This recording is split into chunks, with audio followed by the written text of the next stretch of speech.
Di part 1 kemarin gue udah sedikit menyampaikan tahapan-tahapan yang gue alamin sampai pada titik gue bisa enjoy, ridho atas ketetapan Allah bahwa anak gue yang kedua itu mengidap autisme.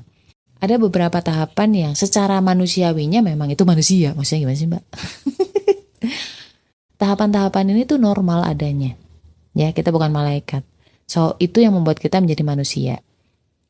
Apa aja tahapannya? Kurang lebih tuh yang pertama tuh denial ya kan. Ketika kita mendapatkan takdir yang kita nggak suka, kita nggak inginkan, pasti menolak gitu loh, kayak nggak mau terima. Why me sih ya Allah gitu.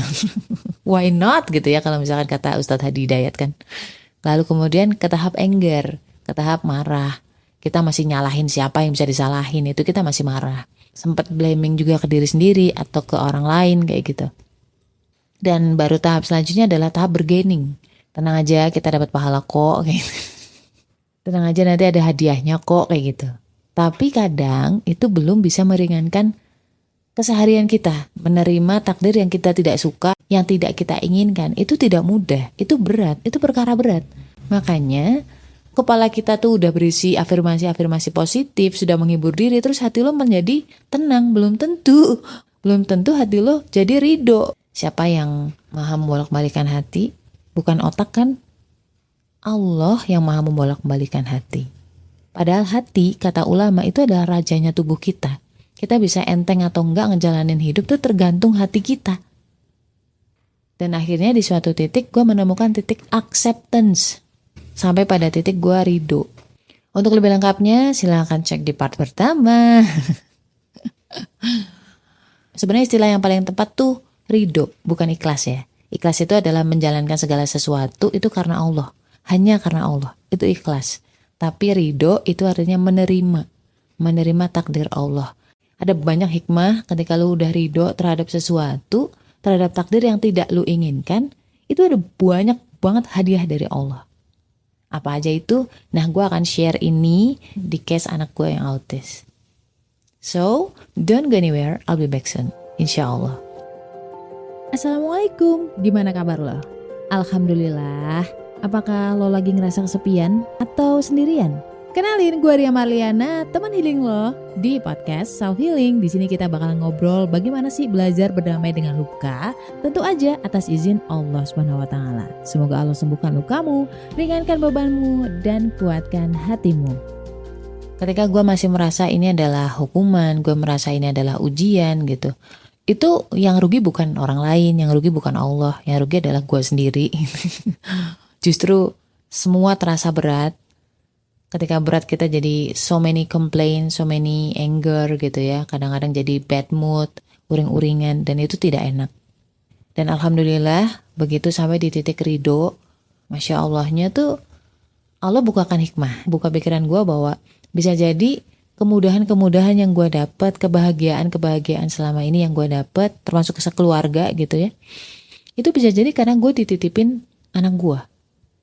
Dan bahkan even ketika gue lagi sangat-sangat suntuk sekali, so stressful, sangat sedih, overwhelmed, itu gue tinggal deketin anak gue peluk dia, udah kayak hilang aja gitu. Dan gue sampai mikir, ya Allah, hamba tuh beruntung banget ya, hamba tuh dikasih obat hati, asik, obat hati yang dia tuh hidup.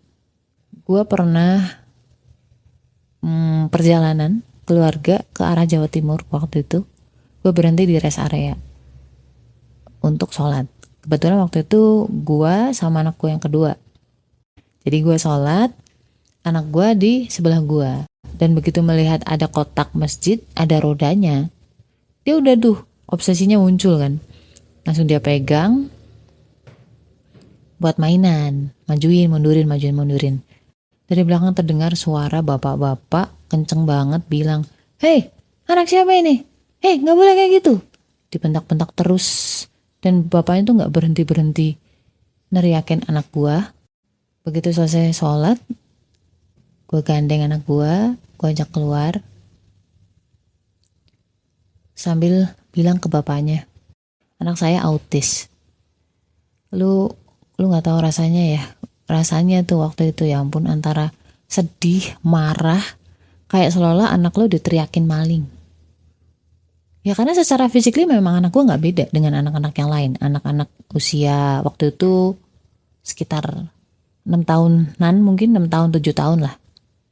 Kalau dia mungkin dituduh sama orang atau difitnah sama orang dan dia gak bisa bela diri. Karena apa? Karena dia gak tahu caranya ngomong. Dia aja gak paham mungkin dia lagi dituduh. Ketika itu aja dia cengar-cengir doang, biasa aja.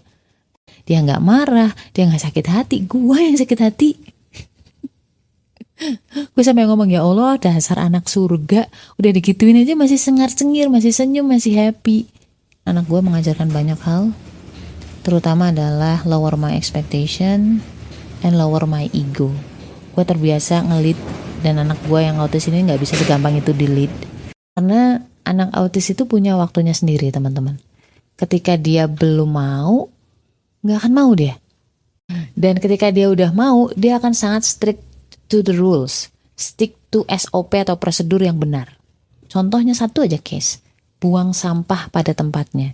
Nah, anak gua itu gua ngelatih sampai 6 bulan. Dikasih tahu dia nggak paham juga, disuruh dia nggak ngelakuin juga. Ini kalau pakai kata-kata atau verbal kayaknya enggak deh. Jadi gua ngomong buang sampah sambil gandeng tangannya, menuntun tangannya ke tempat sampah. Lalu buang di tempat sampah. Itu gue lakukan every single day ketika dia masih kecil. Bukan berarti dia gak bisa, cuma memang butuh waktu lebih lama. Karena tantangannya anak gue adalah bahasa itu tidak dia pakai untuk sarana komunikasi. Bahasa tuh ibarat kata kayak lirik lagu yang lu gak tahu maknanya. Ngerti ya? Jadi gue harus menunjukkan dengan 1 kata, 2 kata maksimal, dan juga praktek langsung. Dan itu gak cuma satu case, di banyak case, di life skill itu gue lakuin kayak gitu. Beneran. Anak ini sebenarnya pintar, dia pemerhati kan. Kadang-kadang ada hal-hal yang tahu-tahu dia bisa sendiri. Tahu-tahu dia bisa baca sendiri. Padahal ketika gue ajarin dia tuh kayak gak mau, gak dengerin gitu ya. Tahu-tahu bisa ngebaca dan itu lancar gitu. Setiap kali progres kecil itu membuat kami tuh bersyukur. Jadi titik dimana gue ridho, dibukakan hikmah, gue mulai bersyukur, gue mulai berdoa dengan lebih yakin. Sejak saat itu progresnya anak gue tuh jauh lebih cepat dibanding sebelum-sebelumnya. Yang dikhawatirkan ibu itu satu, kalau nanti kita udah gak ada, ya gimana dengan anak gue gitu kan. Lagi-lagi Allah selalu kasih gue jawaban dalam hati dari kata-kata innalillahi wa inna ilaihi rajiun. Bahwa gue punya Allah, anak gue punya Allah, dan gue serta anak gue adalah kepunyaannya Allah. Pasti akan Allah jaga. Gak cuma sampai dunia ini, sampai ke akhirat nanti. Gue gak tahu gimana nanti timeline anak gue, nanti sampai ke titik mandirinya kapan, terus gimana caranya, harus sekolah di mana. Hal-hal teknis kayak gitu, hal-hal operasional thing kayak gitu, gue percayakan ke Allah. Itu pasti nanti Allah akan tuntun kita semua, tuntun gue untuk menjalani ini semua gitu dengan baik. Ketika lu percayakan ke Allah, Allah gak akan mungkin kecewain lo. Dan ketika lu percaya yang baik-baik, kan Allah sesuai prasangka hambanya. Kalau lu yakin seperti itu yang akan terjadi. Mudah-mudahan siapapun yang sedang dititipi oleh Allah amanah, itu akan menjadi wasilah surga bagi mereka semua, termasuk yang bertanya. Dan mudah-mudahan Allah kuatkan, Allah berkahi, Allah cukupkan. La haula wala quwata illa billah. Stay love and assalamualaikum warahmatullahi wabarakatuh. Khusus buat lo yang nanya nih ya. Jadi gue tuh kadang punya doa, terutama hajat-hajat gue. Biasanya gue berdoa dengan suara yang agak keras, jadi semua keluarga tuh denger. Dan terkhususnya, especially gue tuh minta didoain sama anak gue yang kedua. Walaupun dia mungkin gak paham maknanya, nanti di akhir doa gue dia akan bilang amin gitu sambil mengangkat tangannya. Itu sebuah keberkahan buat kami sekeluarga. Kenapa? Karena sebagai seorang anak yang autis itu kan dia belum mukalaf, belum terbebani oleh syariat. Dan biasanya doa dari orang-orang atau anak-anak kayak gitu itu jauh lebih makbul dibanding kita gitu yang dosanya udah segunung atau bahkan bergunung-gunung. Jadi itu salah satu hal yang membuat gue tuh merasa terberkati. So mudah-mudahan membantu. Oke?